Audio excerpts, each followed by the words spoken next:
Até mais.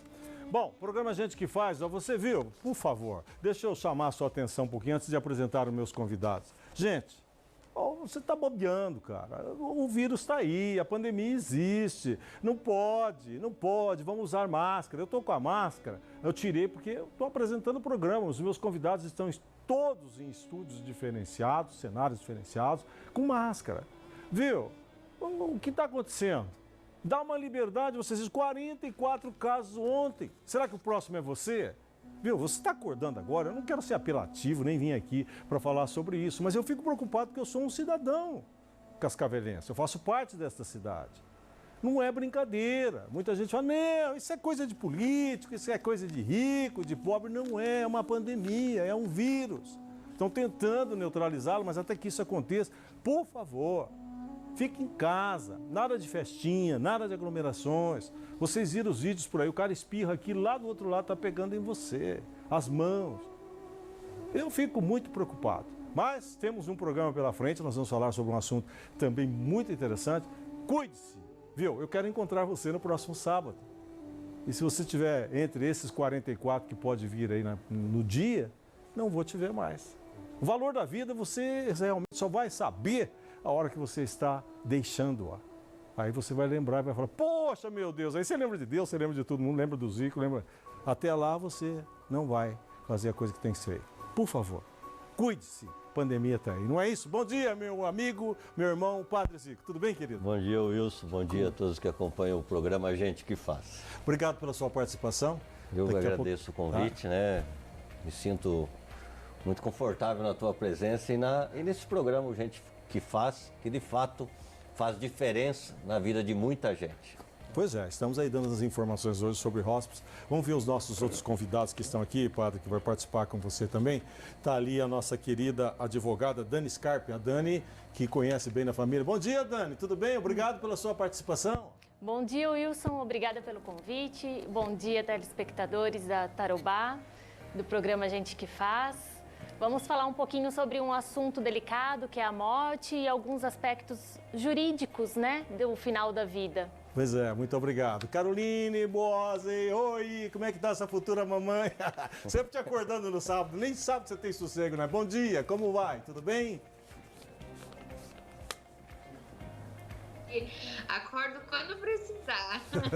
Que bom. Tudo bem contigo? Mais uma vez, obrigado por vir aí dizer do sistema psicológico. Ó, tem um homem aqui hoje que você conhece bem. Esse rapaz aqui também conhece da psicologia e da fé. Tô vendo aí o Padre Zico, a Dani também, aí toda a equipe de vocês.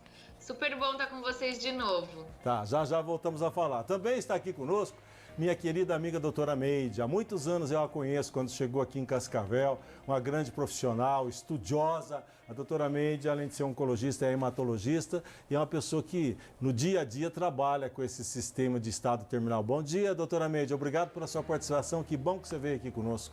Bom dia, Wilson. Eu que agradeço o convite para estar aqui, podendo ajudar as pessoas a compreenderem um pouquinho mais o hóspice, o cuidado paliativo, né? Isso. Bom dia a todo mundo.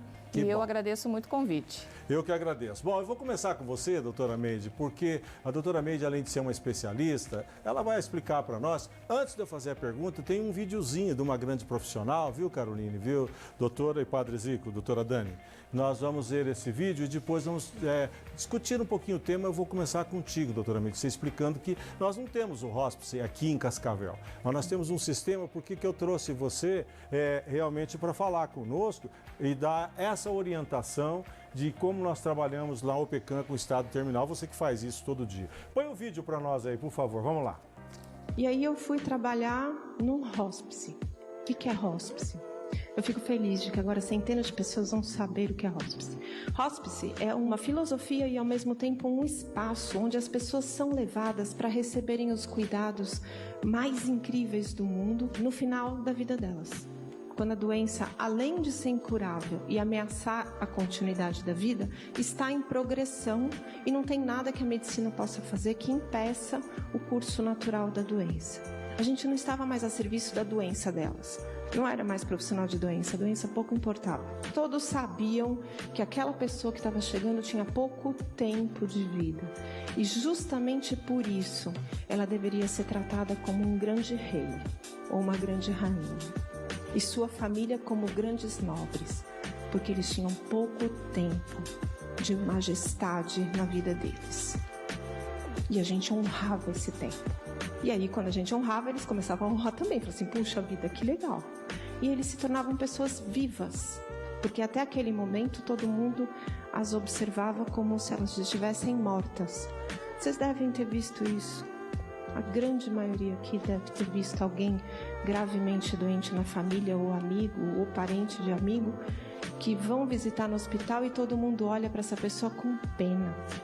E a pior coisa que você pode ter por alguém é pena. E aí essas pessoas chegavam lá como se elas estivessem mortas e elas eram recebidas como se elas estivessem vivas, que na verdade já era essa a realidade. E aí eu conheci gente incrível. Uma das pessoas que eu conheci, esse homem tinha 44 anos, bastante jovem. Tinha um filho de 13, uma esposa linda. Gente como a gente, assim, sabe aquele tipo de pessoa que você convida para comer pizza na sua casa? Eram essas pessoas que eu conheci. Esse moço chegou no hospice com o diagnóstico de um câncer avançado, sem possibilidade de cura, com uma anemia muito grave. O nível da hemoglobina da gente no sangue normal é 12 a 14. Esse moço chegou lá com 6. Muita dor, muito cansaço, falta de ar. Consegui resolver em 2 dias, ele estava muito melhor e ele teria uma expectativa de vida de 2 semanas e se passaram mais de 2 meses. Esse moço falou para mim, doutora Ana, eu sei que eu estou em cuidados paliativos, mas não deixa de passar pela minha cabeça a possibilidade de um milagre, porque eu vim aqui para morrer e eu tô tão vivo e tô tão bem. A gente pode fazer um hemograma? Eu falei para ele, cara, preciso te confessar que até eu tô pensando em milagre, porque eu também nunca vi isso. Eu colhi o hemograma e a hemoglobina dele dava 3. E eu cheguei para dar essa notícia para ele.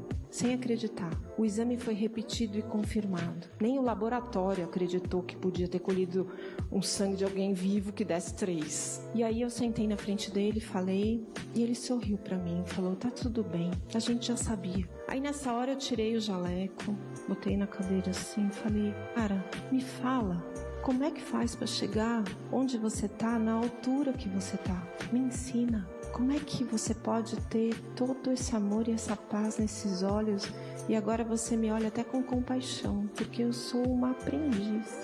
Me ensina.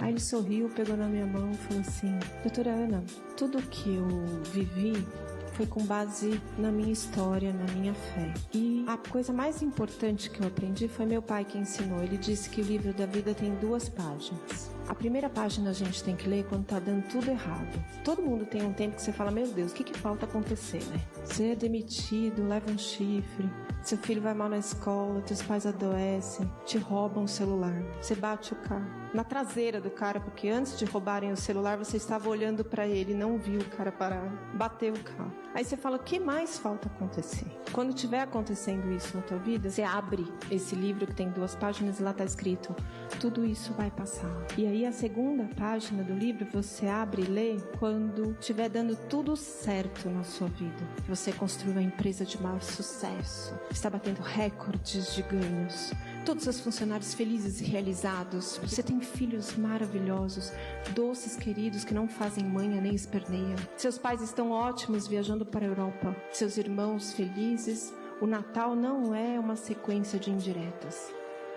Tudo é paz na sua vida, tudo é alegria. Aí você abre a segunda página e lê com atenção cada palavra. Isso também vai passar. Aí ele completou, doutora Ana, eu vivi toda a minha vida com isso. Quando eu estava num tempo difícil, eu e a minha esposa, meu filho, a gente sabia que ia passar. E quando estava tudo bem, a gente também sabia que ia passar. Então quando estava ruim, eu não sofria tanto, porque ia passar.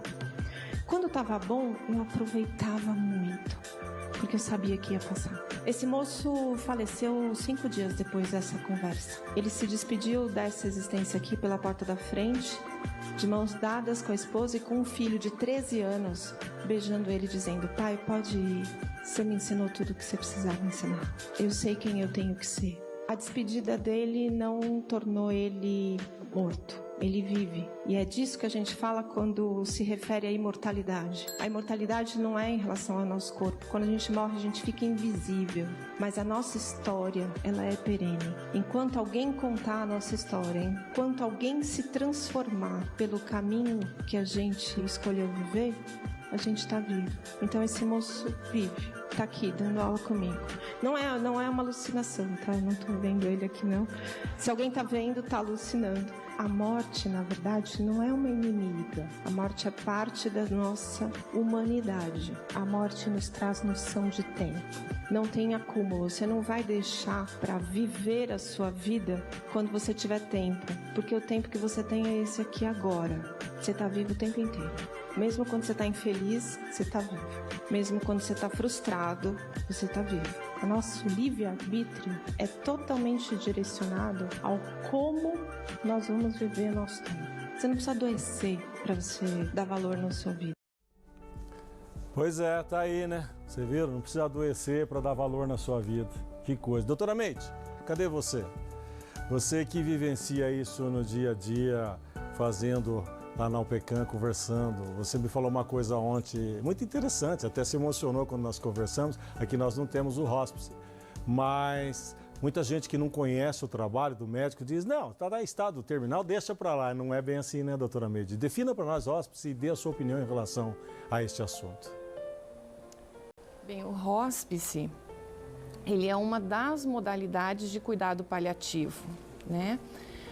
Acho que a primeira coisa que a gente tem que falar é cuidado paliativo. A palavra paliativo, no Brasil, ela tem um sentido pejorativo, né? De remendo, de fazer uma coisa assim, um encaixezinho ali. Mas não é isso. Paliativo vem de pallium, que significa manto. Era um manto que era usado para proteger os guerreiros. Depois, também na igreja foi usado o pallium. Então, é uma proteção, foi receber. Tá? Proteção. Então, é uma forma de cuidado, tá? O hospice é uma modalidade de cuidado paliativo. A gente pode cuidar na internação hospitalar usual, que a gente conhece, pode cuidar em domicílio, com visitas domiciliares, com consultas de ambulatório, ou no hospice, que é um intermediário entre casa e hospital. É uma internação diferenciada, o ambiente é diferenciado, né? E pode receber mais visitas, pode entrar os pets, se faz um cuidado diferenciado nesse hospice, tá? E o paciente que está realmente com uma doença muito avançada, que a medicina já não tem mais o que oferecer de cuidados, de mudança para essa doença.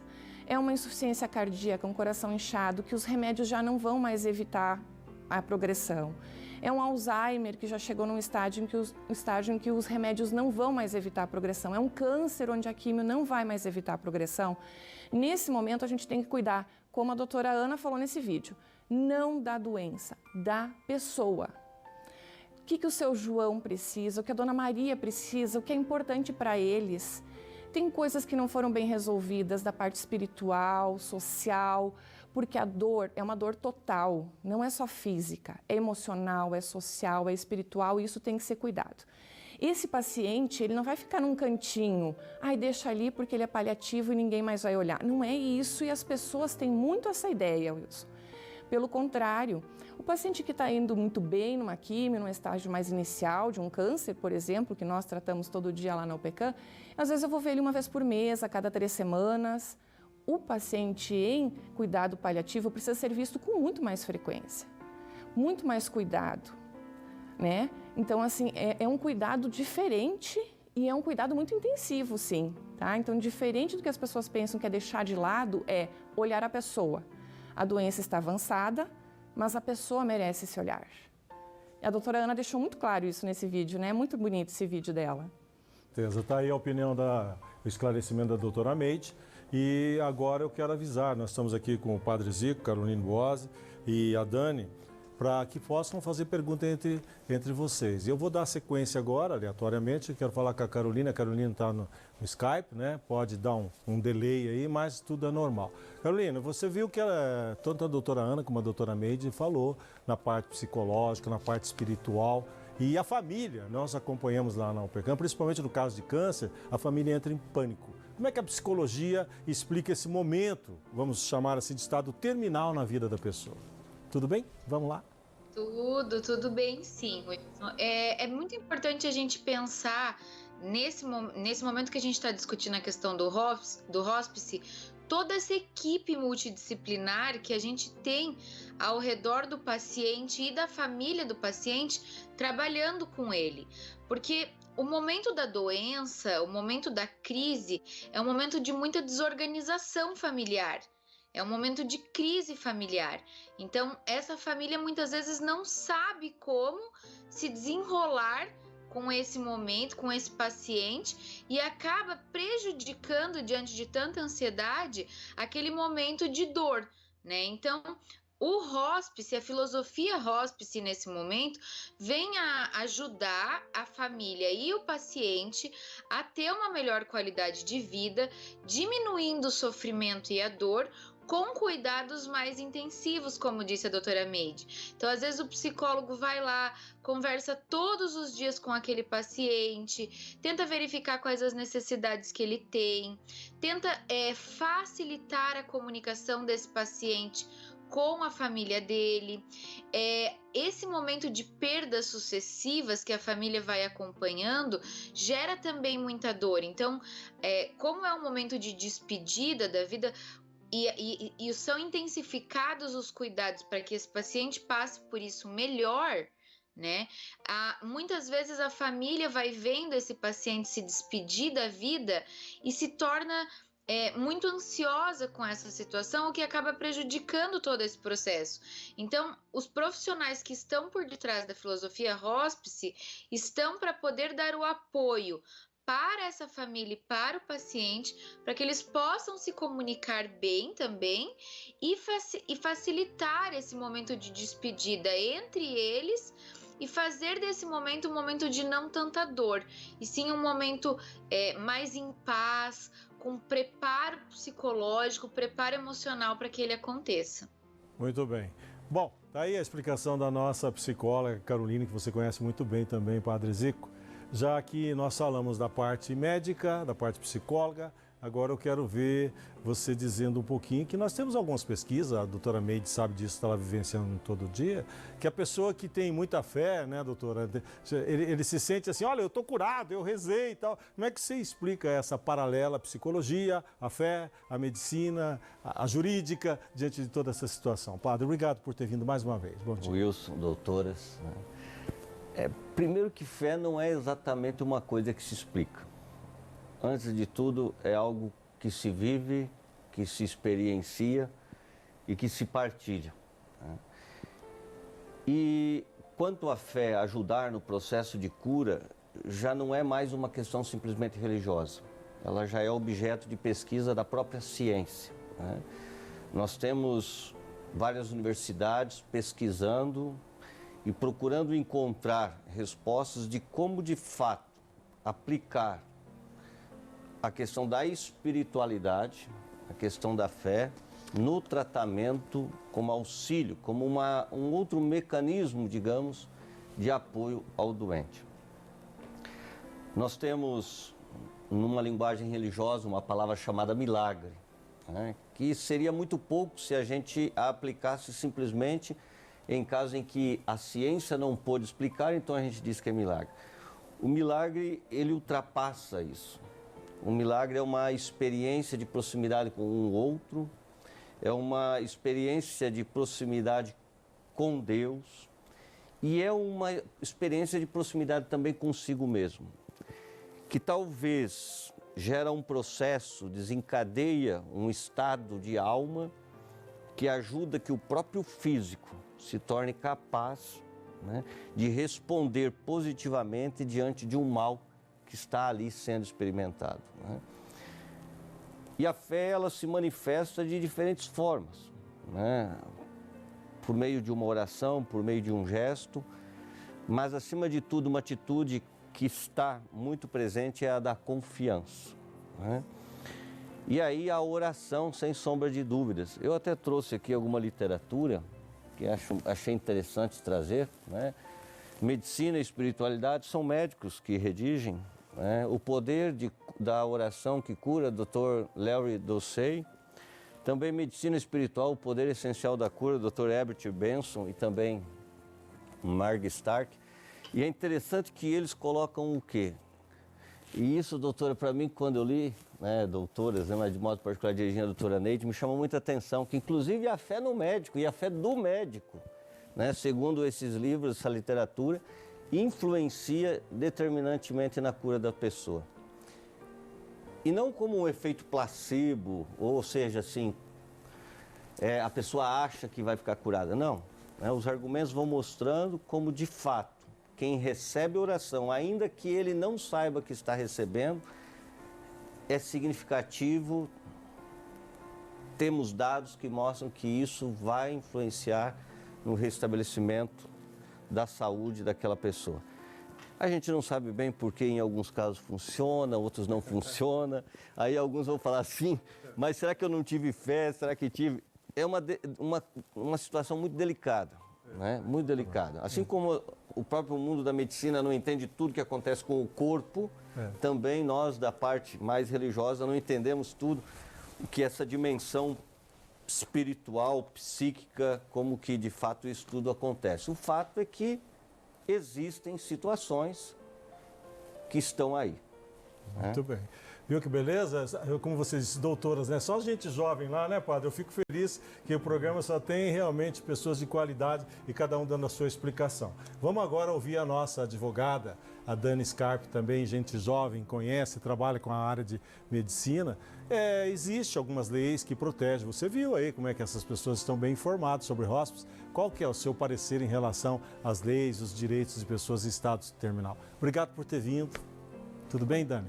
Tudo bem, obrigada. Aos outros convidados, bom dia.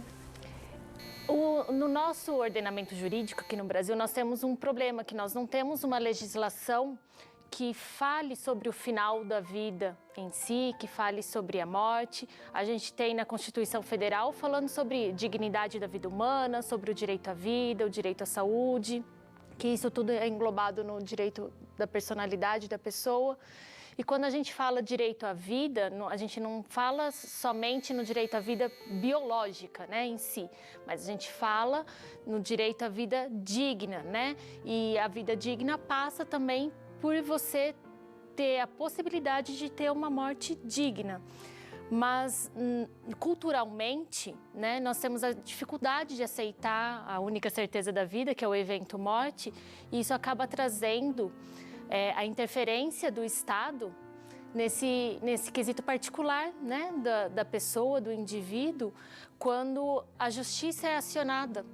Porque, às vezes, eu, como paciente, eu estou num estado terminal, uma doença que não tem mais, né, cura, não tem mais como haver uma reversão pela medicina.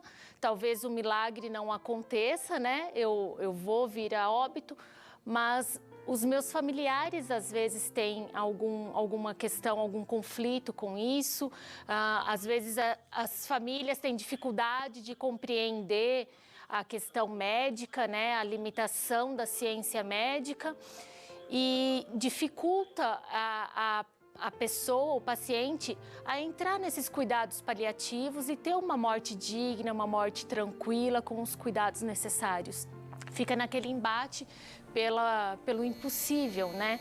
Aí a gente até tem a questão que aqui no Brasil é proibido a eutanásia, tem a questão da distanásia, que é vedada pelo Conselho de Medicina, e daí tem a ortotanásia, né? Que são esses cuidados paliativos que o hóspice traz para o paciente, né? E daí gera essas questões, esses conflitos que acabam parando lá na justiça. Porque os médicos dizem, por exemplo, que precisam desligar os aparelhos, está trazendo sofrimento, o prolongamento daquela vida para a pessoa. É um sofrimento físico, né? Mas a família acredita num milagre, não quer que aqueles aparelhos sejam desligados. E daí entra na justiça para não desligar os aparelhos, ou o hospital, os próprios profissionais entram no judiciário para desligar aqueles aparelhos e deixar a morte no seu curso natural e tirar aquele sofrimento do paciente, porque causa um sofrimento físico também. Então, são várias questões que a gente precisa pensar no bem-estar do paciente, na dignidade do paciente, e o judiciário entra nisso para garantir esses direitos que são tão caros, né, no final da vida também. E que, infelizmente, a gente carece aqui no Brasil de uma legislação específica para isso. Mas na questão dos cuidados paliativos, nós temos os primeiros passos, nem sei se são passos, mas a gente está engatinhando, né? O Ministério da Saúde, desde 2005, instituiu, né, nos cuidados das pessoas com câncer, o cuidado paliativo, tanto no Sistema Único de Saúde, quanto no sistema particular, digamos assim, né? Os convênios, né? O sistema particular de saúde. Os cuidados paliativos são parte integrante do tratamento oncológico, por exemplo, né?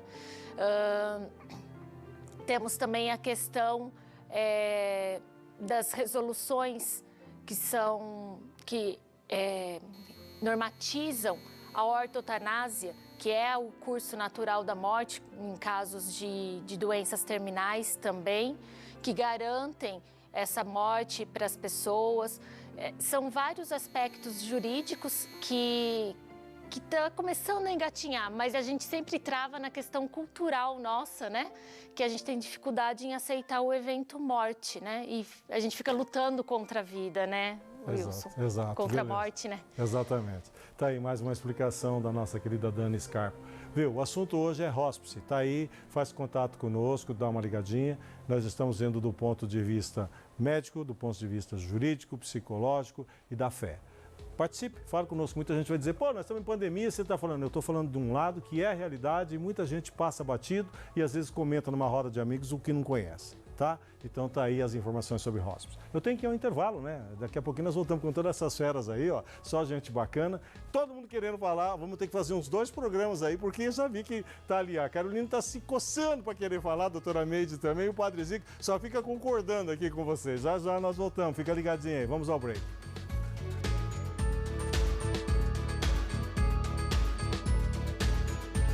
Mandar um abraço antes de chamar a Rosa Vilibides, o Padre Clemente, né? Tá ligadinho, Padre? Obrigado, hein? Um dia você vem aqui conversar conosco também. Nós trouxemos o Zico hoje porque eu quero trazer em outra oportunidade ele falar da experiência que está assumindo. Tem uma paróquia que está precisando de reforma, viu? Esse cara é arquiteto, é engenheiro, ele vai lá e reforma tudo, é Santa Teresa, é Cancele, para onde precisa ele vai e deixa legal. O assunto é a hóspice. Você sabe o que é? Não, nós estamos aí com nossos convidados do ponto de vista jurídico, médico, psicológico e da fé, que, como o Zico disse, é uma questão de estudo hoje, que são paralelas na ciência, mas que dá o grande resultado.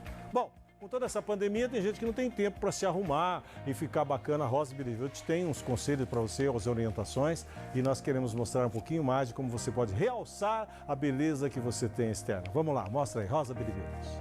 Aqui na Rosa Vilibides, neste momento de pandemia, você não precisa se preocupar. Todos os cuidados estão sendo tomados.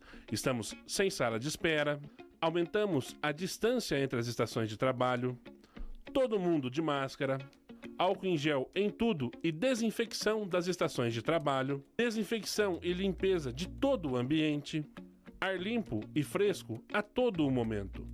Conheça as principais medidas que estamos tomando para um atendimento seguro.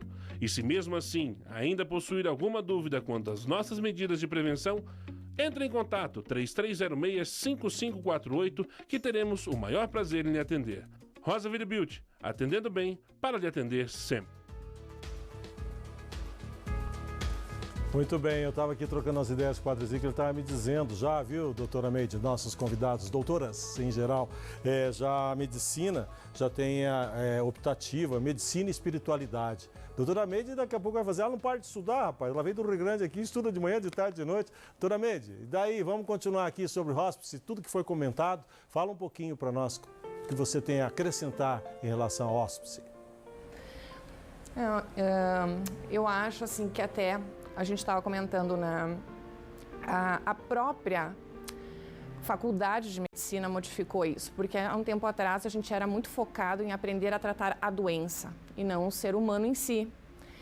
E é muito bonito quando você estuda, né? Nós tivemos a oportunidade aqui em Cascavel de ter um curso trazido pela Unimed de cuidados paliativos. A UPECAM, nós já temos uma equipe multiprofissional montada para cuidados paliativos e é muito interessante quando você começa a atuar. Você tem que quebrar muitas coisas em você, como você se sentiria diante daquelas situações. Você tem que realmente criar uma empatia, uma ligação muito forte com esse paciente e com essa família. O trabalho tem que ser em equipe, ele não é isolado, fica um trabalho lindo, porque um trabalho isolado só do médico não é completo. E o cuidado paliativo tem todo esse engajamento de equipe. O respeito à parte social, o respeito à parte espiritual. Nós podemos ter religiões diferentes, mas respeitar a espiritualidade, o que ela representa para cada um. As questões sociais, financeiras, brigas de família, a oportunidade, diante de uma doença grave, de perdoar e pedir perdão, se reconciliar e ter um momento bonito em família. Então, assim, é uma coisa de experiência de vida, num momento de morte. Mas é muito bonito. Eu acho que realmente a medicina está caminhando muito para isso. Hoje tem as cadeiras de medicina e espiritualidade, como você falou, tem as cadeiras de cuidados paliativos, que é muito bonito ver isso surgindo, tá? E realmente o trabalho em equipe que engrandece. E não só com o paciente, mas com toda a família. Porque essa família está num momento doente, desestruturado. Então, como já foi colocado aqui, né? Então, assim, realmente um trabalho belíssimo, engrandecedor e muito nobre. É isso que eu gostaria de acrescentar. Ok, obrigado, doutora Meide. Bom, muito bem, vocês viram a opinião. Eu quero ver agora, Caroline Boas, como é que você faz umas considerações para nós em relação... Olha, eu queria ter um programa de 3 horas, porque vocês são feras, né? Então, nós já estamos diminuindo a intensidade, mas nós vamos voltar nesse assunto com vocês, uma outra oportunidade, tá? Mas dê as suas considerações, me fala um pouquinho aí do hospice, Caroline. Eu acredito que a psicologia, Wilson e ouvintes, ela também está seguindo no caminho que a doutora Meide acabou de colocar. Há alguns anos atrás, nós não tínhamos um currículo na formação que tratava desses assuntos, né? De como falar de morte, de como se preparar para a morte, preparar os familiares para a morte, o que hoje vem acontecendo, né? Então, os profissionais que se formam atualmente, eles têm uma preparação muito maior, porque nós temos culturalmente, né, como a Dani colocou também, um medo de falar da morte. As pessoas não sabem muito bem como lidar, e a morte é um fenômeno natural. Então, programas como o Gente que Faz hoje, que está abrindo a possibilidade da gente discutir e falar desse assunto com a população, faz com que os profissionais e a população como um todo vão se aproximando dessa temática, né, e a gente possa, então, quando se aproximar de uma situação dessa, que ninguém quer, mas toda a família, todos os pacientes, todos irão passar, né? Por mais que a gente não queira, é um caminho natural, a gente esteja mais preparado para proporcionar esse momento para essa pessoa que se vai, com menos dor, com menos sofrimento, com mais qualidade de vida, aproximando ela de pessoas que fizeram e fazem a diferença na vida dela, fazendo com que esse momento ocorra em paz, né? Fazendo com que a família esteja preparada emocionalmente para deixar essa pessoa doente, fazer essa passagem de uma maneira mais leve, sem tanta ansiedade, sem tanta dor, né? De forma que esse momento realmente possa ser visto com a naturalidade que ele exige. Então, todas essas discussões, todos esses trabalhos que têm sendo feitos com a sociedade como um todo, com a equipe médica, com a equipe multidisciplinar, tem feito com que esse momento da morte do paciente esteja sendo melhor elaborado pelos familiares e também pelo próprio paciente, que é extremamente importante porque faz parte da vida, né? A gente dá vida para o momento de morte. E isso é muito importante para que esse momento realmente seja transitado de uma forma o mais leve possível. Está aí ela falando para você do ponto de vista psicológico. Ponto de vista jurídico, como é que está a senhora Scarpa? Conta para nós aí suas considerações. O tema é longo, né? Mas você sabe como é que é, uma hora de programa já vai ficando pequenininho. Diga para nós. O tema é complicado e como eu havia dito no quadro anterior, a gente está engatinhando no direito ainda na questão do final da vida, né? Nós já temos aqui decidido o início da vida, né? Que faz pouco tempo que isso entrou em pauta no judiciário, né? Que tivemos um parecer.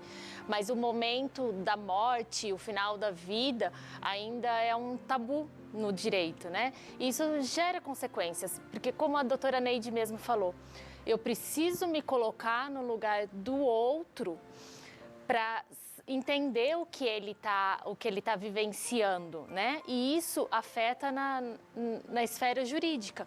Como que seria se eu tivesse que tomar a decisão de desligar os aparelhos dos meus pais, do meu marido, da minha filha?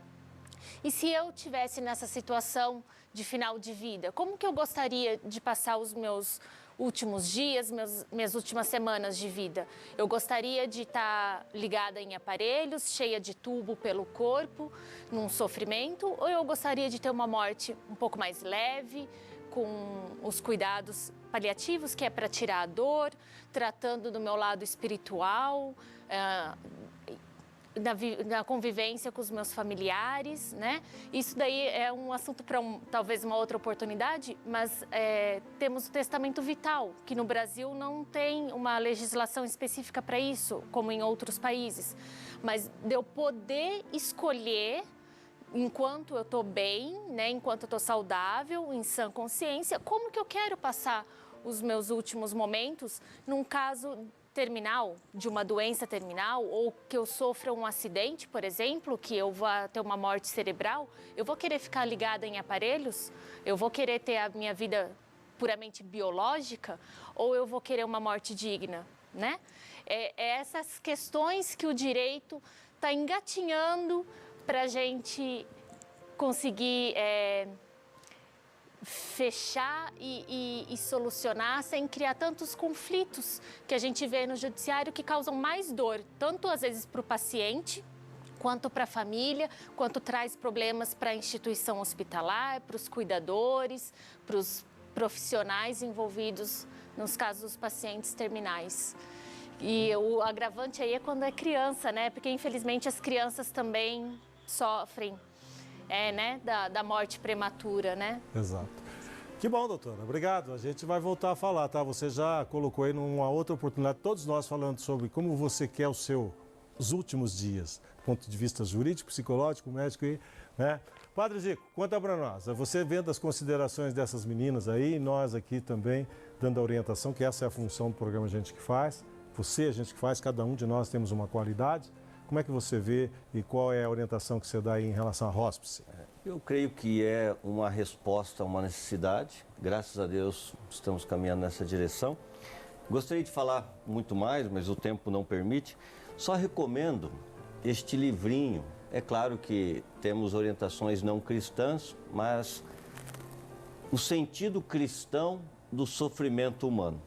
O autor desse livrinho é o Papa João Paulo II, sim, que recorda um pouco, doutoras, quando ele estava sendo conduzido ao Hospital Gemelli, né, estava por partir, ele diz uma frase: "Lascia-me partire", ou "deixa-me ir". né? Quer dizer, é alguém que soube lidar com este momento de desfecho de sua existência, né? Esse é o aprendizado que o Hospice e tantas outras iniciativas, creio, devem nos ajudar a compreender, e também os familiares.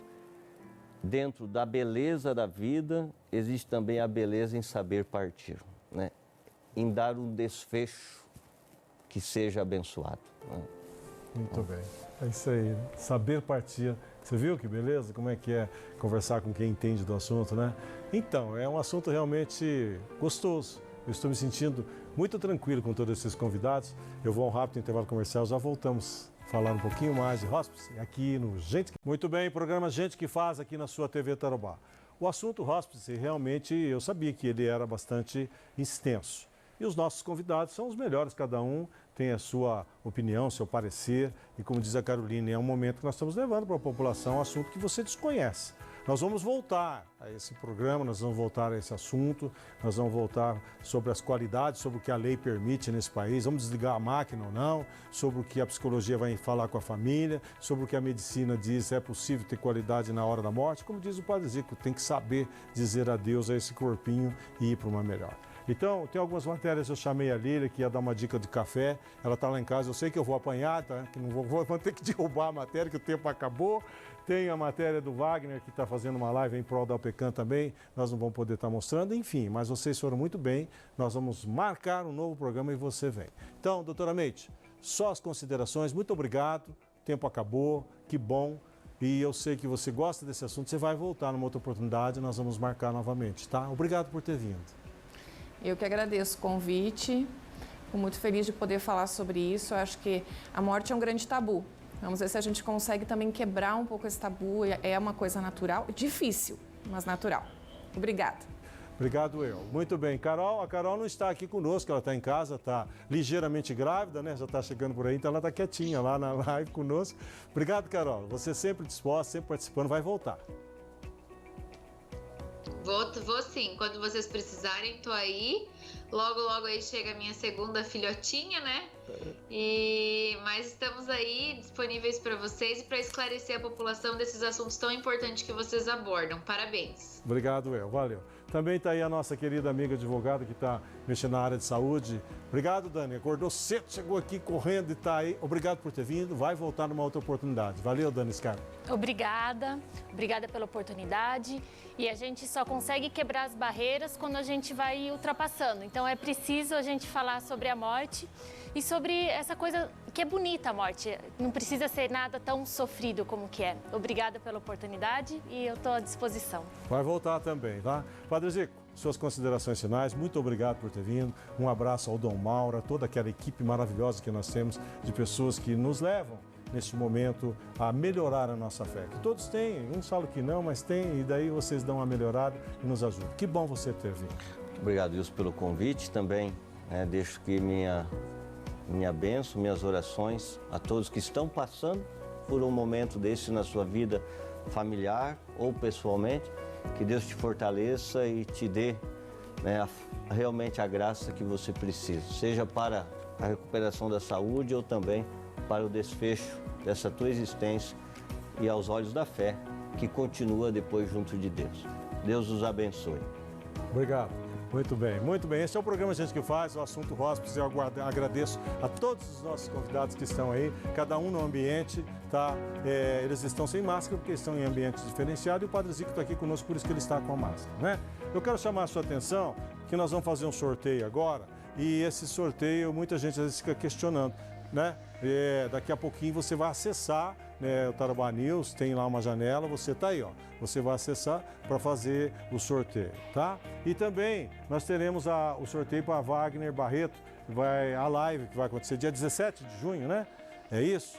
E ele vai fazer essa live aqui e toda a renda para o OPECAM, para que nós possamos manter os nossos pacientes e nós estarmos fazendo o melhor, que a OPECAM sobrevive como uma instituição filantrópica em base disso daí, né? E nós temos aqui então, olha lá, como participar? Ser morador de Cascavel, fazer sua inscrição através do portal Tarobá News, acesse, cadastre agora mesmo, tá ali, ó, lá. Vencedor tem direito a levar um acompanhante. E sobre o sorteio, tá aí os detalhes, tá? As disposições gerais. Tudo tarobanews.com. Tá. Acessa a aba promoções e você vai ficar por dentro. tarobanews.com, beleza? Vamos acessar que você vai participar. Esse menino é bom, hein? Ele foi o primeiro vencedor né, do reality e The Voice e The Voice Kids. Uma história bonita, viu, padre? Esse menino morava lá na praia e, enfim, venceu e veio realmente fazer esse grande trabalho. Acabou o programa já? Que pena, né? Eu com tanta gente querendo conversar mais comigo aqui e os convidados. Eu quero mandar um grande abraço pro Ari, lá de Terra Roxa. Ele e a família ficam ligadinhos todos os sábados, né? O Nelson Toste, Cruzeiro do Oeste, tá? O meu amigo Galina, lá de Pato Branco. O Nelson também, lá de Foz do Iguaçu. Eles falam comigo durante a semana. Cara, manda um abraço para nós, mas não dá para lembrar de todo mundo, né, padre? Então a gente vai lembrando aos poucos, tá? Isso, na semana que vem, eu sei que eu vou chegar em casa agora, vou apanhar da dona Lina, mas Lina, não deu, tá? O assunto tá muito bacana. Semana que vem você vai ser a primeira matéria conosco, dica de como tomar um café, e a live do nosso amigo, tenho certeza, o Wagner. Você vai ver que beleza o trabalho que ele faz em toda a região. Este foi o programa Gente que Faz. Meus amigos, por favor, meus telespectadores queridos, 44 casos ontem, olha o pico do Covid-19. Cuida, mantenha a distância. Obrigado, equipe. Toda a nossa equipe que está aqui disponibilizando, meus filhos, que Deus os abençoe. A paz estejam com todos, um ótimo